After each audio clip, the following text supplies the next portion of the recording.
Uh, Good morning, Dr. Cobb.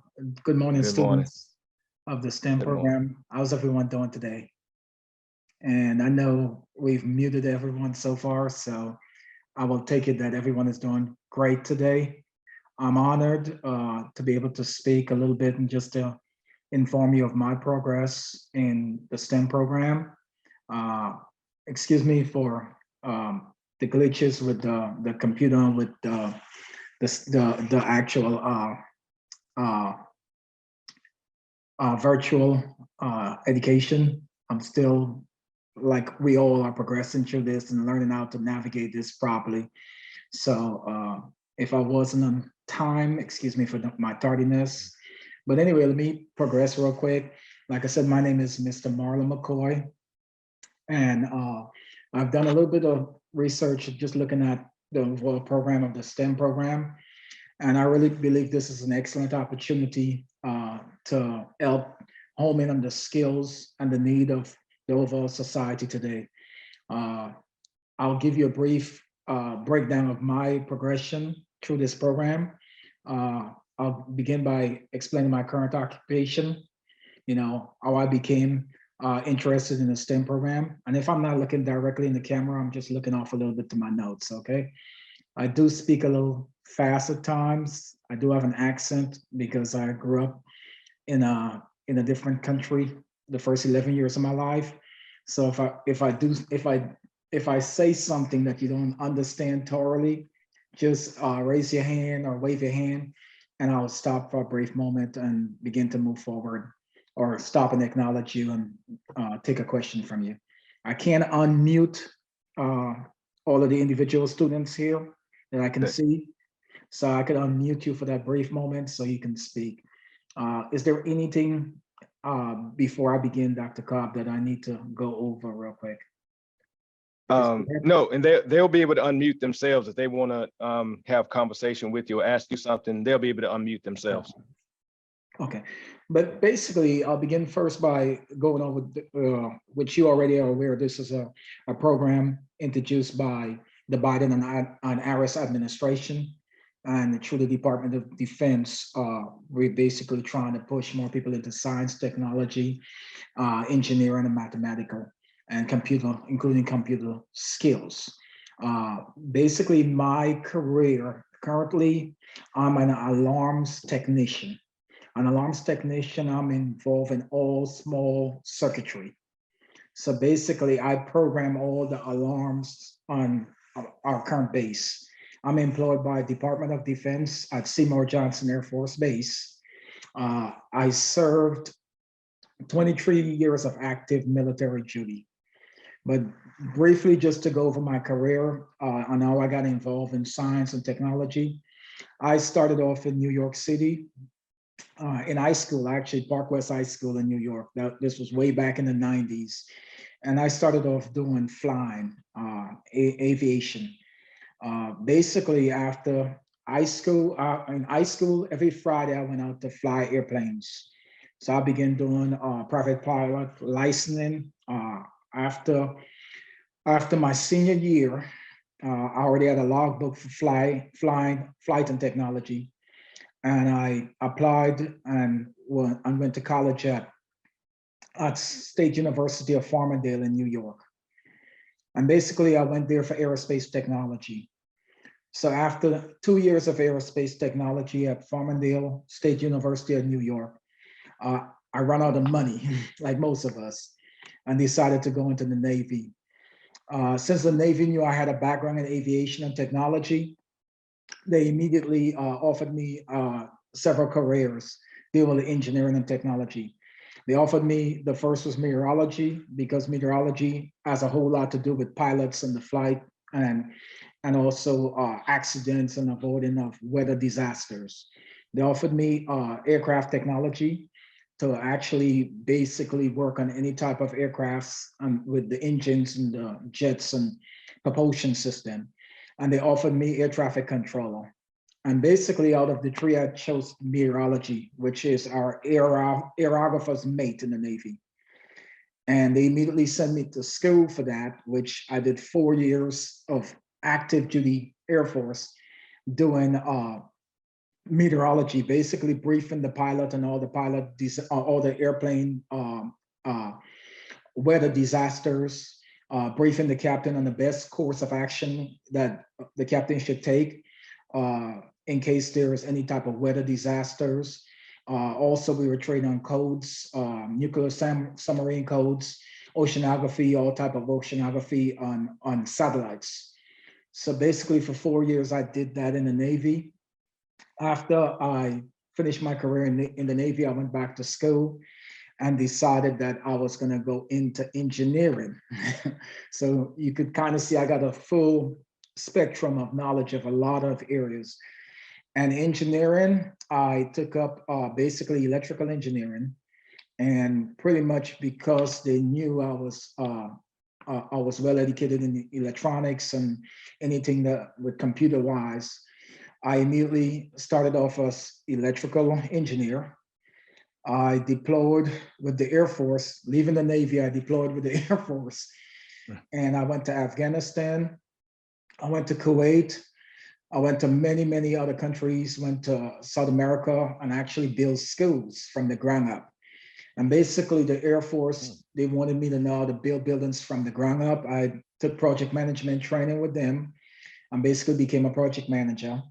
So from the ground up, I'm talking about from putting rebars into the ground to digging the footers, to understanding why we do concrete the way we do it, the moisture barrier, running all the conduit, knowing what wires to use, what circuitry to use, how much voltage for what building you're using, all of that. I was educated on how to do that and proceeded in a career in doing that for the Air Force.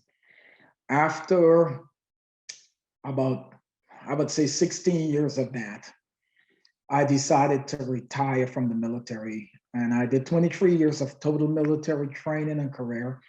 The last 3 years of that training was spent sending off other younger people that was coming into the military for training so that they could basically get a career in electrical engineering. And because I was doing that, I was afforded the opportunity to retire and moved up a position with the Department of Defense to oversee basically just the fire alarm side and maintaining the base at Seymour Johnson, which brings me to my current career right now. And basically that's a basic overview of my current career to where I am right now. Any questions? Dr. Cobb? I will let them unmute themselves and they can ask whatever questions they want. They should have some. I see a hand raised. Yeah, Alana, go ahead. How did college help prepare you for your current jobs that you have? That's a very good question. I'll begin by saying the first thing that college really prepares you to and teaches you is time management. One of your greatest resources is your time. Do not despise your youth, because I want you to think of yourself as a business. Every one of you are a business and are managing yourself like you are a business. Y'all are well aware of like the NBA and the contracts they get. You see all these guys getting these $5 million, $10 million contracts. You are marketing yourself. One of your greatest assets is going to be your youth. Now, college teaches you all the omen and those skills. Oftentimes when you hear about college, there's a lot of people that have a lot of different theories about college, why college or why not college. First of all, college teaches you how to own on your resources. It teaches you time management. It teaches you customer service. It teaches you basic respect. And those are underlying basic skills that you need for any profession. So I did 2 years. I did in total, I did probably 6-7 years of college. And the only reason why I did 6-7 years of college is because sometimes with the resource, with money and things like that, you have to look at different avenues. But I was determined to finish my college, and I finished my college all the way up to a master's degree, which it all added up in the end. And the job of itself that I'm in right now, it requires a bachelor. It doesn't require a master. but I wanted to finish a master's degree because I had the opportunity to do it. So do college basically, first of all, because it hones in on your skills. You understand? It teaches you how to speak correctly, how to home in on your time management. It teaches you the basic disciplines that you need for all careers, regardless of whatever career you're going to choose. You need those basic disciplines. Did that answer your question? I didn't Yeah. hear you. Thank you. You're welcome. Okay. Beautiful question. Yeah, Sophia, go ahead. So I noticed that you have a master's, but the job that you have now requires a bachelor's degree. Mhm. So would you suggest going very like to get a high level degree in college, even though you might be risking being overqualified for a job in your profession? And I'll try to answer the question the best way I can. A lot of jobs do bring up the point of being overqualified, and I've heard that from many of the students and many of the people that are currently exiting the military, and some of them that have come across me in the military. I would rather be overqualified than underqualified, and this is what I always tell my co-workers and the workers that work with me, because overqualified means that you have a multitude of skills at your disposal. And don't get me wrong, when you apply for certain jobs, when they look at your portfolio, as far as all your training and education, they will bring that up as far as being overqualified. Now, this is something I've always addressed with my coworkers. There's two areas that you always want to be balanced in. One area is the book knowledge, that's getting the degrees and the certificates and all of that. And the apprenticeship program is the other area. And so, which most colleges, they do have like an apprenticeship program where they'll actually send you to work, actual to job placement, and they could actually get to home in on some of them skills. Because most of the jobs, as much as they might say overqualified or underqualified, a job is a relationship. And once you have a strong relationship, regardless of your qualifications, they're going to receive you as an individual and they're going to invest in you. Does that make sense what I'm saying? Like in my entire life, most of the jobs I've applied for, even the job I'm in right now, I'm overqualified for that job. But basically me being overqualified is an asset to them. Every job I've ever been at, they've always hired me as a manager. Even if I come in as a worker, I've always been elevated to a manager because of that overqualification. So don't be afraid of being overqualified. I would say always look to do the best, because what you invest in you is for you. Whether you're with Dr. Cobb's company or my company, or go start your own company, your investment, you are a business. That's the way they see you. Does that answer your question? Yes, thank you. You're Very welcome. good. Gabriella, go ahead. Gabriella, What are some of the biggest challenges you face today? could you repeat that again? I'm sorry. What are some of your biggest challenges that you face today? That's a very good question. There have been many challenges. One of the major challenges I've always faced is finance. And let me talk to you from the standpoint of being, I hope you will excuse me, being a Black American. You know, that's one of the biggest challenges we have. You could identify with me, as I can see most of us are African American or of some kind of ethnicity on the call. That's going to always be a challenge, and balancing what I could get out from my investment with acquiring that debt. You know what I'm saying? Because you as a business, just like any other business, you are paying to receive a product. You're paying to receive a training. You're paying, and you have to understand you're investing your money and you want a return on that. So one of my biggest challenges I've been making sure I keep that debt level low. You understand? I've encountered other challenges as you all will see. Race does play an issue in the marketplace. I'm not saying it's not something you could overcome, because your education is your best weapon or tool against any type of racism. Does that make sense? Your education. There's nothing they could challenge if you have the education.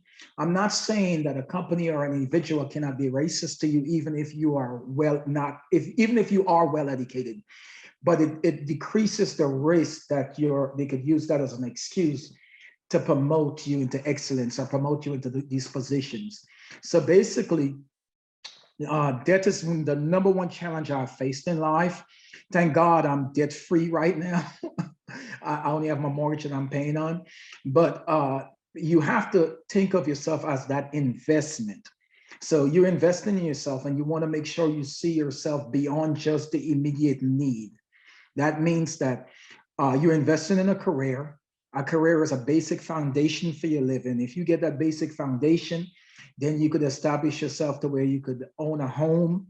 You could, just overall be able to take care of a family and build a strong society. Does it make sense? But you will encounter. Let me address another challenge you might encounter. As I can see, there's male and female on this conference call. So another challenge is going to be your sex, your race, your ethnicity. As you can see, I speak with an accent, so sometimes that could be a challenge for someone else also. But you can overcome those things. I've overcome them many times in my career. And basically, knowledge is power. Knowledge is the key. Does that answer pretty good? Yes, thank you. Any other questions? Anything at all? You could be real. You could be down to earth with me. Okay. Sean, go ahead.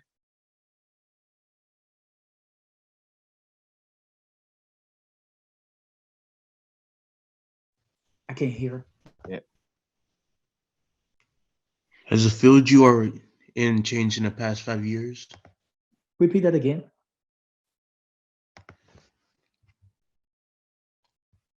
How has the field you are changed in the past 5 years? How has the field changed? The field that I'm in changed in the past 5 years? That's a very good question.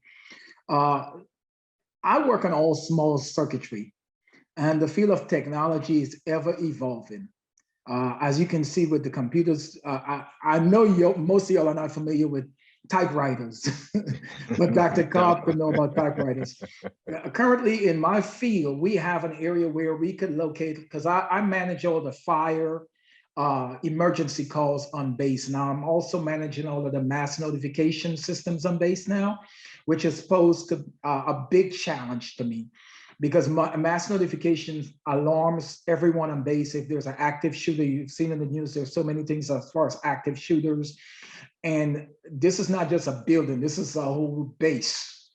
And every building on the base needs to be notified. Basically, we have invested a whole lot in the technology. And I mean, I'm talking about thousands of dollars. I'm 500, I mean, in excess of 700. Thousands of dollars invest in the technology, but it's changing, it's evolving to where we could basically tell what's going on in one specific room in almost 300 buildings on a base. And we could tell the fire department, such and such is going on. You need to respond such and such place at such and such time. So it has evolved to be very specific. That require a great more attention to detail. It requires more preciseness in programming language, because I do a lot of programming for the systems we have on base. It requires a lot more understanding of how technology work and how to address the needs of the customer at the time. But the evolving of technology, we definitely need to stay on top of those, and we need to learn. So education is ever evolving. Your learning is never, I got there, I've arrived. It's something you're ever evolving and ever learning more and more about. Does that answer your question? You do? Yeah. Mm-hmm. It's ever evolving though. Dr. Cobb, anything else? Yes, Zaria, go ahead. Okay. You said that you were doing electrical engineering, right? So I was wondering, what were the main jobs you did, like the most repetitive, the one you did the most, and your favorite? And when you actually got into the field, were you like just seeing it as like your job, or did you actually enjoy doing certain things? Like, Just want to know how that was there. Yeah, electrical engineering is a vast career field. There are basically four major areas that I teach my students coming in that they must master. You have exterior electrical, you have interior electrical, you have airfield, which deals with basically everything you would put out on an airfield to manage an airfield and electrical field, and then you have fire alarms.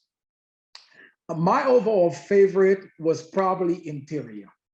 And the reason why interior was overall favorite to me is because you get to see the completion of an entire project. I've done airfield lighting and everything to do with the airfield and managing the airfield. There's a lot of danger to exterior, and there's a lot of danger in everything in electrical engineering. But overall, my favorite has been interior. And the reason why I said that for me, the interior was favorite is because of the relationships that I formed. You know, people, when you travel, when you do a job, one of the greatest responsibility and also one of the greatest commodity is the relationships you have with people. And you're going to find that out as you go out and you work in a job. You're going to learn the job pretty quick. Every job has a specific culture. And every job, they will teach you a specific way of doing things. Even if you're educated in your college or your trade schools or whatever schools you go to, they're going to teach you specifics of the culture of how to do that job based on where you are. So don't be afraid of that, and don't be intimidated by you need to understand, because most career fields you start off in, and in fact, all career fields, you're not going to have the totality of knowledge. And you still gaining knowledge as you progress in the career field. I'm still gaining knowledge, still learning new things, still going to additional training and reoccurring training. But the whole thing is the culture. Once you understand the culture and you discipline yourself according to that culture, you will inevitably be successful. And there are going to be specific areas that you're going to find yourself liking more than the other. For myself, the interior and the overall building something from ground up. If you like to see something from the start to the finish, that would be something that you'll be very interested in. Like me, I like to go out, like I went to Panama, just to give you a brief understanding of that. I went to Panama, and in the middle of Panama, we flew into Panama. We spent a night in Panama City. We camped out in the middle of the jungle. They came in with some bulldozers. I was a project manager once again. We knocked down the whole, bulldozed the whole area. And after we bulldozed the whole area, we began to build tents, because literally we built tents for ourselves to sleep in while we go out and build an hospital. And basically part of that is the humanitarian side of going out and actually giving people food and dealing with people. And that was more fun to me, because I knew the job of building, but the overall learning the cultural aspect and learning to reach people and understand different people's culture and what they're about, that was so exciting to me. And maybe that's just me, but I'm saying as you progress in your life and your career, you're going to find these little refreshing niches of meeting people. And that's part about the human factor. You know, the job, as you're doing it, you're going to learn your job and you're going to be excellent at your job. But outside of doing your job is the experience of the people and the civilization and the community. Those are going to be the most impressive areas in your life, because those have been the most impressive areas in my life. That's all I had on that. Did I answer your question? Yeah, that was good. Thank you. Thank you. I saw something came up, Dr. Cobb. I'll let Simone ask her a question. Yeah, go ahead, Simone. What are some advanced technologies that you use on your job? Oh, wow. We use in the electrical career field, there's a constant move to efficiency and proficiency in our job. We do use some advanced equipment, like for circuit tracing, circuit finding. We actually use some heat devices. We could walk up the high voltage cable and basically shoot out a radar to that cable, and it measures the temperature of that cable. And based upon the temperature of that cable, we could tell the integrity of that cable and the degradation time factor of that cable. As far as we do use a lot of computers in the that's the high voltage side, but on the interior side, a lot of computers, program languages. If you don't like programming, small circuitry and technology might not be a good field for you, but a lot of it is programming languages. I'm just learning how to program, learning new programming languages. There's a couple of them like Monaco, Simplex, and stuff like that. They're derivative of different programming languages that basically you have to go to school and learn. But there are numerous equipment I've used. Obviously, coming from a background in meteorology, I've programmed geosynchronous. I don't want to use big terms because that doesn't give you anything of just using a big term. I program satellites, the satellites that pretty much orbit the Earth.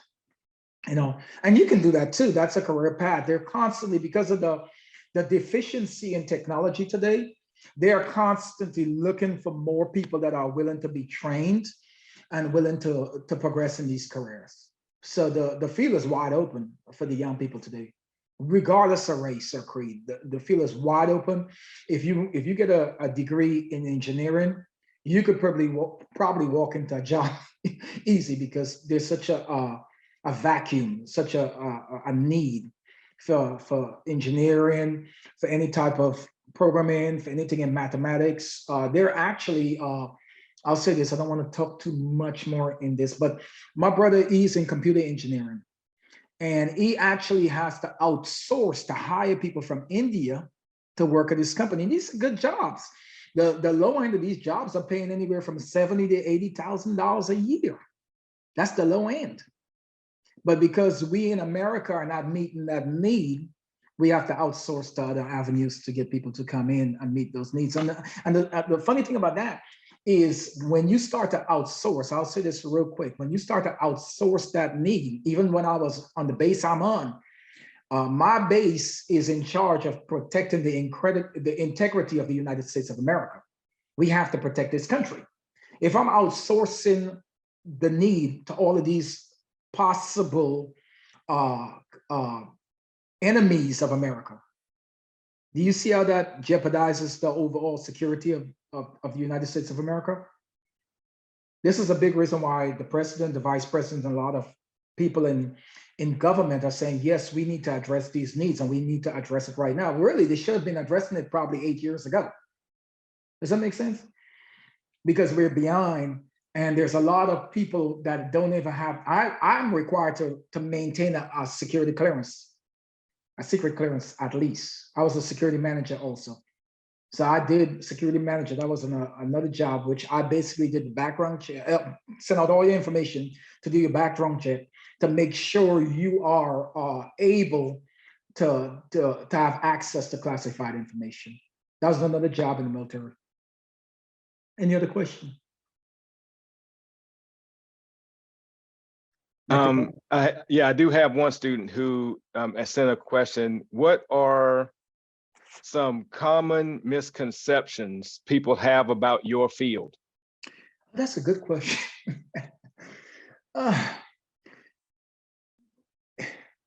And this is one of the biggest one I've found. Over time, you'll find out that any field you work in, it becomes easier as you progress in it. So because you can do something and it seems easy, it doesn't mean it's easy. Does that make sense? Experience, you can't pay for experience, because over time, when you first start out in any field and you don't have that experience, it's going to take you an extremely long time to learn the most efficient and proficient way to do that thing. So a lot of times when somebody comes there and say, how have you done that so easy? That's just because of experience, you know. But and also, let me say this, a caveat to that is, don't be disappointed with the learning curve. Because in anything new you start, you're going to have this learning curve. And because you don't get it right the first time, it doesn't mean you're not going to get it. You know what I'm saying? You got to continually work and work and work. And even now, I'm still trying to work to be more proficient. And as I learn something new, I hone in on that skill and become better at it. And that's how you become more proficient. But one of the biggest misconceptions is because Mr. McKoy could do it so quickly and so easily, it could be done so quickly and so easily, until they get up there and try to do it and cannot do it. And they're like, why? Because it's learning. But don't be disappointed in the learning curve. Maintain a level of tenacity. You have to be tenacious about your career. Make sure you understand you are a business investment. You're investing in yourself. And you have to manage yourself and your business just the best way you can. You know, that goes in, I'll say this real quick. I know you are well aware of, I'll give you an example of the basketball player, John Moran. Most of you young people are aware of John Moran. You know, one of the things he's finding out right now from my looking at ESPN and some of these programs is that he's finding out that the NBA is a business and he himself is a business. Not only he is a business, you are a business. So what you do, it means something for your brand. Does that make sense? The biggest problem I've had, and I found out, is a lot of people don't understand that nobody likes a bad brand. If you are branded as a bad brand, nobody likes you. You know, if Marlon McKoy is branded as a thief, a robber, somebody that's how they're just trying to tear up society, just trying to do all these wrong things, I don't care how good a technician I am, nobody wants me. So your integrity and your moral standard and your brand as somebody that's upright, that's why I say often, it's so important to associate yourself with the people that are doing the right things. If somebody is not doing the right things or the things that you can see yourself growing to become and to do, you have to separate yourself from that brand because you don't want to damage your brand. That's all I want to say on that, Dr. Cobb. Thank you for that. Josh, go ahead with your question. Okay. What are some good resources for people who want to know more about your career? Okay. Okay, go ahead. You right here? One thing I could say, because I had such a vast career or a vast level of traveling and expertise and different things like that, two things I would say. Obviously, the internet is one of the most beautiful things in the world today. So you can literally type in electronics technician on the internet and it will bring you up a host of resources and avenues. What I will always advise is do not wait till you get to the job you want to do before you research that job that you want to do. Does that make sense? If I want to be a doctor, there's two things I'm going to do. I'm going to research what type of doctor I want to be. It doesn't mean I have to be a podiatrist, optometrist, but I'm going to research what type of doctor, that I'm interested in. And then two things I'm going to do, because there's two essential things you need to succeed. And they're very, very essential. One of the things you have to understand is you need the educational side, which means you need to, if you need an 8-year degree, you're going to have to go through the process of an 8-year degree, but you also need a little bit of apprenticeship. And oftentimes in the Black community, because a lot of times we are not associated with people in those areas of expertise, we're kind of left behind. Am I right? You know, so it is important for us as Black professionals that have been placed in these different career fields to help mentor you. So you do need that educational side, and also you need the mentorship side. You understand? Any success, all my success, I could link to some level of mentorship. You understand what I'm saying? When I was in the Navy, the chief took me under his wing and he mentored me.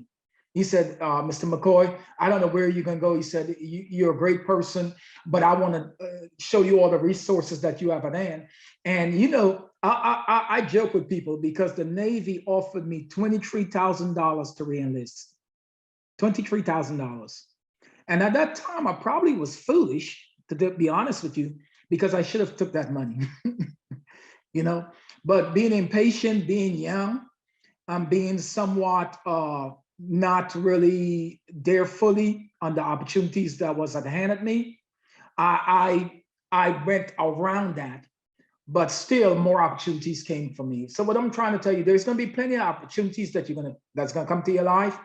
Always embrace some mentorship. And the primary characteristic you need to look for in that mentorship is a moral standard. You don't want to select a mentor with a bad moral standard, because you could be an excellent doctor, but if you're an excellent doctor and your moral, when I say your morality, I'm talking about your mindset toward what is right, what is wrong, or what is in the norm of society. If those are decaying and if those are wrong, you'll be the greatest doctor, but still you'll not be able to maintain your profession. Does that make sense?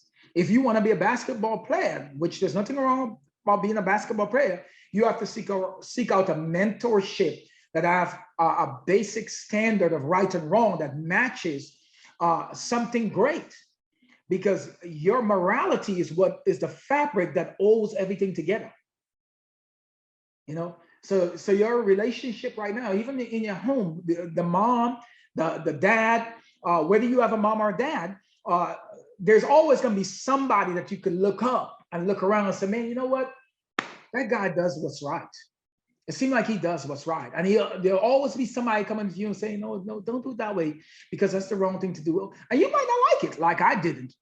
But that's the fabric that's going to keep your career afloat. If you don't have that basic fabric of a moral standard of this is my standard of right or wrong, and it's either matches the societal standard of right or wrong, or it's above the societal standard of right or wrong, you could be the greatest doctor, lawyer, technician, engineer, you will fail eventually. Make sense? You there? Did I answer that correctly for you? Yes, sir. Yeah, thank you. Beautiful question. Yes. Dr. Cobb? I have one, because just listening to you talk, you went several different paths to be able to go into a government agency, especially going into the Navy, and then you end up going to the Air Force. Mm-hmm. Your interest was in aviation, Mm-hmm. but you went into some things as far as meteorology and then engineering. I mean, that's not a common path, I guess I should say. No. And so if you could just talk a little bit about the flexibility That's good. that you had to have in order to maneuver that, if you could speak a little bit to that. Yeah, and that's an excellent question. I think one of my greatest assets might have been my ability to be flexible and to be pliable. You understand? Because what I've learned in life, you might have an idealistic or a perfect ideal circumstance that you want to be involved in, that you want to have. But life doesn't offer you that level of perfection. Oftentimes, it offers you something that you are given the opportunity to perfect. So every place I've been at, I've actually recognized a need, because I've been pulled in based on a need. And most of your opportunity will come not from necessarily a want, but based on a need. That's very important. You understand? Because life is full of needs. Most of us operate from the aspect of we want. That means I want this perfect job. I want this perfect career. Yes, I was given a foundation like Dr. Cobb for aviation. I actually took a private pilot license and I passed the test. But after passing the test, the need for monies for education and all of that, it kind of sucked me into the Navy side. And when I went into the Navy, I basically went down there, which probably wasn't the smartest thing. I would never advise anyone to do this. I went down there and took the test for the ASVAB test for entry without even studying or anything.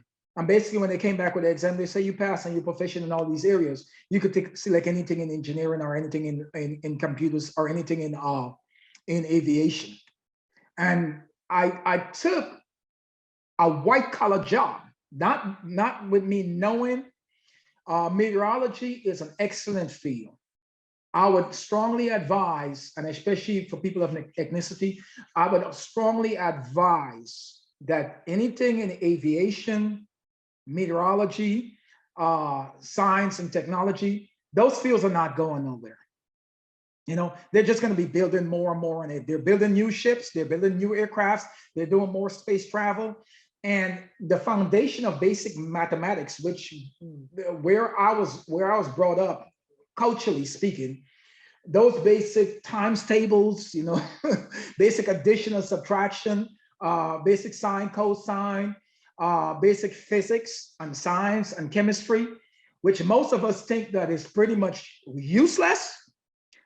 All of those came in to factor in propelling me to where I inevitably end up. So what I'm saying is the core basic understanding of science, technology, English, all of those core skills that you are being trained on and trying to own it on, those are going to be critical in the career path and progression in your life. But be flexible, be very, very flexible, because as the need comes up, and don't be afraid of the challenge. You know what? The greatest thing you could have at your back is when somebody say you can't do it. When anytime somebody say you can't do it, before I was in the Navy and before I was a track runner, and the first race I run in New York, it was called an ice relay, and it was one of the most frozen day in the city.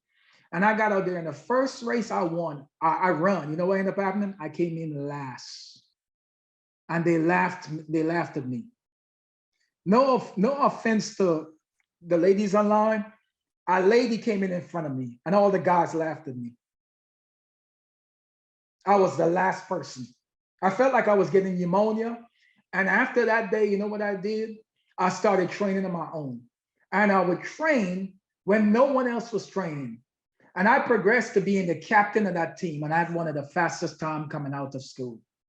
So when I graduated high school, I had one of the fastest time. I was the captain of the track team. And I'd gotten all the degrees. I had gotten a degree from CAD, a computer art and design course from the actual company. So I had my academic side straight, but I had a tenacious tenacity, and I still do even to this day.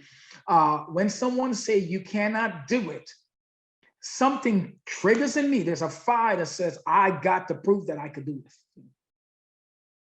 So your tenacity will take you where no one else can take you. Don't let nobody quench that fire. Don't let nobody tell you you cannot do it. If you want to be a doctor, you can be a doctor. And even if you fail 50 exams, you know what? The 51st exam, you're going to pass and you're going to become a doctor. Anything else more than that? Yeah, one other question that Bryson asked was, has anyone said something to you that has helped you throughout your career? Oh, yeah. Oh, that's a very good question. That is. Believe it or not, I've gotten a lot of constructive criticisms. And let me say this, if you cannot take a negative criticism, it's going to hinder your growth. The greatest help to me has been the negative criticisms. One of the things that somebody told me, and it stuck to me even to this day, remember I said that I'm a very tenacious person. But one of the things with being a tenacious person, oftentimes you could forget about the other people around you. So somebody, and even to this day, I'm corrected and oftentimes advised that as an individual, you could only be so great. You have to understand your greatness depends on how you could communicate and navigate with those around you. And no one is an island to themselves. Everything you do have an impact upon your family and your community, and of all upon your country, and of all upon the world. So one of the greatest criticism I've received and I've applied and I've continually to apply is that anything of greatness, yes, I have a part to play, but I'm not the totality of the greatness. Does that make sense? Understand that your responsibility is not just to yourself. Yes, it should be for you and upon yourself, but anything you succeed or progress in, you are being great, not for yourself, but for others. It's about others. Initially, when you start off with anything, it's more about what's good for me, what's in it for me. But sooner or later, you understand that everything that you're growing into, everything you're becoming, is to help somebody else to become that which you have become. You become a great doctor, ultimately not to perform just the skill of being a doctor. You become a great doctor to help reproduce great doctors. So I know right now where your mind is, you might not fathom that. But if you are trying to be a great engineer, yes, first your goal is to become great at being an engineer. But ultimately, your goal is to reproduce or to help bring others into being great engineers. Anything that doesn't reproduce of its kind is not that great. So my ultimate goal in life now is not just to be a great technician, not just go up. Those things I can do, but it's to help reproduce or help others to understand their potential to be great in those areas. And that was one of the greatest advice I've been given, not just focus on what you can do, but focus in mentoring others to do what you can do. You can start even now. If you have a little brother or a little sister, if you have finished your high school, your goal now is, yes, to progress and start working on finishing college, but also to mentor them to finish high school and to enter into college. Does that make sense? And it's one of the most difficult tasks of mentoring others is the most difficult task you could undertake. And I failed many times in that. You know, because it requires patience, which most of us don't have enough. You know, our headaches, it requires just overall dealing with people, shortcomings. When you start thinking, not just as somebody that's doing a job, but somebody that's mentoring others to do your job, that's your greatest opportunity for learning. You will find that you will learn greater. When you start thinking, not just of being in a class with a professor, of trying to think of how the professor would teach the class and why the professor would ask the questions in the class, that's when you open up your greatest possibilities and opportunities for learning. Just don't think about passing the class. I'm not saying think about passing the class, but think of why the professor is giving you what he's giving you so you can pass the class. Does that make sense? Any other question? Dr. Cobb? No, I think you covered it. I think everybody asked a question that they wanted to learn, and what you presented was necessary. I think from the standpoint of being able to see again your path, most of us, again, like you said, most of us think, okay, I'm going to do this, I'm going to do this, I'm going to do this. And if that plan is derailed in any way, some have trouble with that. Yes. And it's problematic, and it kind of sets some people back, yeah, because that wasn't the plan that they wanted to execute. Yeah. But your example of, again, the flexibility in the different areas, and one of the things that I put in the chat was to, and something that I wish I had been told, was to take the job that you're in, learn from that particular job to get the next job. Yes. A lot of us just think so long term that I'm going to do this job and I'm going to be doing it for 20 and 30 years. And things aren't done like that anymore. It's that time is gone. Yeah. And so what you presented, I greatly appreciate you talking to them about it, especially at this point in their lives. I greatly appreciate it.